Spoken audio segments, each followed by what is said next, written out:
Okey, kalau kau tengok kat sini dia punya bell housing dah jadi kebiru-biruan.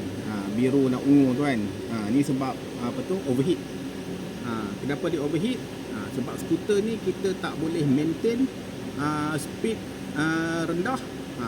Sebab dia punya clutch ni dia tak berapa nak gigit. Bila kita bawa slow, naik bukit, tu kita bawa slow. Jadi dia akan slip. Bila slip, yang ni akan overheat. Kalau boleh kita nak pulas terus supaya dia grip kuat. Naik bukit tu jangan terlampau slow. Terus laju. Kalau kita naik bukit perlahan, RPM rendah, kita main rendah-rendah, dia akan berlaku slip kat sini lah. Slip yang akan menyebabkan kita punya bell housing ni overheat. Jaga skuter tak boleh naik bukit dengan kelajuan rendah. Bila naik bukit kelajuan rendah, possibly untuk benda ni overheat sangat tinggi. Tak kira lah apa-apa skuter pun.